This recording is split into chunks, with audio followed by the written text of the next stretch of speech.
Halo Bunda Ayah semuanya ya. Hari ini kita akan bahas tentang pentingnya penggunaan ASI. Apalagi yang bayi baru lahir sampai dengan eksklusif ya, kalau bisa sampai 2 tahun ya. Nah, kenapa sih ASI itu sangat penting sekali?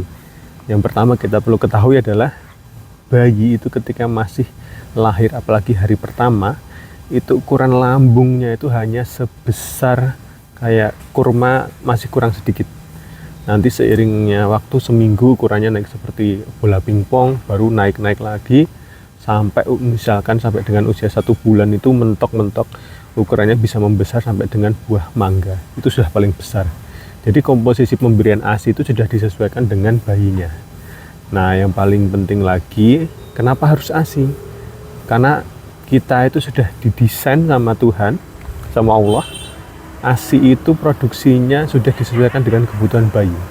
Jadi kalau ada yang bilang, "Wah, beli produk susu merek ini, kandungan bubuknya sudah mengandung beberapa komposisi A, B, C," itu justru itu malah kebalik. Itu hanya pure iklan dan kandungannya tidak sebaik ASI. ASI itu tidak tergantikan. Pertama ya, ASI itu didesain tiap hari sampai 3 minggu awal itu nanti ada jurnalnya saya share. Itu berbeda-beda. Hari pertama pasti yang keluar itu adalah kolostrum. Itu tidak pernah digantikan dengan bentuk apapun. Bentuk sintetis di seluruh dunia sekarang belum bisa menggantikan kolostrum. Dan itu sangat penting pada kehidupan awal bayi. Karena memang yang pertama kali bisa diserap dengan sempurna itu adalah kolostrum. Lalu yang kedua adalah ASI yang keluar minggu pertama sampai hari ke-10 atau hari ke-12 atau hari ke-14 itu kandungan antibodinya paling tinggi dan justru itu sangat bagus untuk bayi-bayi. Kenapa? Karena bayi terlahir itu belum punya antibodi yang bagus. Antibodinya itu terbentuk memang dari bonding dari ibunya, pemberian ASI-nya.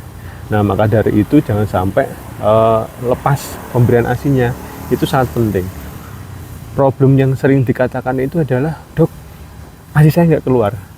Tidak mungkin ASI tidak keluar. Tuhan Allah itu tidak pernah membuat produk payudara kanan kiri ibu itu salah atau cacat, tidak. Yang ada adalah stres. Pertama, ibunya stres. Kedua, kurang bertanya. Kurang bertanya kenapa? Pertama, dia waktu melahirkan dia tidak segera inisiasi menyusui.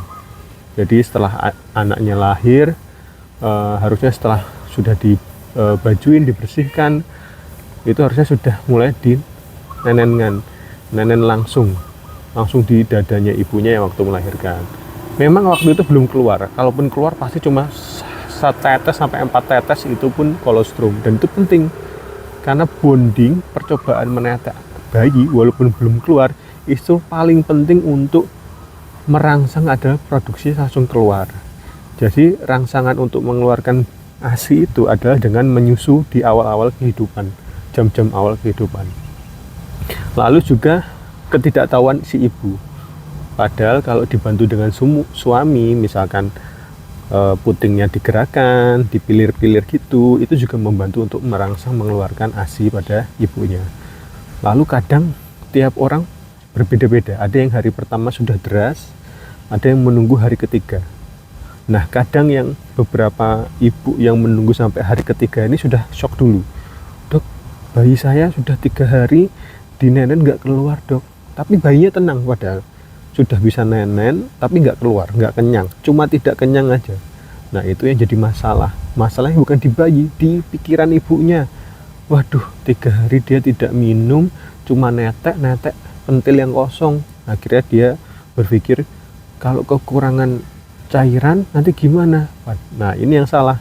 Langsung mencari info terus beli susu formula. Padahal di sini yang harus diketahui, bayi itu terlahir dengan cadangan lemak coklat.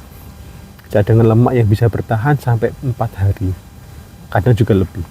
Jadi tidak perlu khawatir. Yang penting mencari sumber ilmu yang bagus. Misalkan datang dengan ke polilaktasi, konsultan laktasi, atau dengan searching di YouTube, ada tekniknya power pumping. Jadi buat ibu bunda semua, ASI itu penting. Selain itu, ASI itu ada antibodi anti alergi. Banyak sekali pasien-pasien saya yang terlahir terlalu dini diberikan susu formula bisa menyebabkan penyakit-penyakit usus seperti NEC, necrotizing enterocolitis, bisa juga sampai dengan obstruksi. Obstruksi itu paling bahaya karena diberikan makanan-makanan terlalu dini seperti pisang atau bubur yang dihaluskan oleh adat dari neneknya zaman dulu. Dikatakan, wah zaman dulu dikatakan dengan ini bagus kok dok, itu nyatanya anak saya sehat. Kalimatnya bukan nyatanya anaknya sehat, itu yang harus kalian perbaiki ya. Yang benar adalah Tuhan masih menyelamatkan anak-anak zaman dulu dengan terlalu diberikan makanan pendamping lebih dini, kurang dari 6 bulan. Jadi bukan karena dulu benar, tidak. Yang benar adalah zaman dulu masih diselamatkan. Kalau tahu komplikasinya, jarang di blow up, seperti itu banyak yang tidak tertolong karena pemberian ASI yang salah. Terlalu dini itu lebih bagus memberikan ASI, tapi terlalu dini memberikan MPASI, makanan pendamping ASI, itu sangat tidak dianjurkan. Jadi intinya, kalau punya bayi, saudaranya, selalu disupport untuk pemberian ASI eksklusif. Karena ASI eksklusif itu penting pada 6 bulan pertama, ya Bunda Ayah. Apalagi nanti pada kasus-kasus yang perlu pembedahan, saya pasti memaksa gimana caranya harus bisa pumping ASI meskipun anaknya masuk di ruang NICU. Jadi sekian, mudah-mudahan bermanfaat.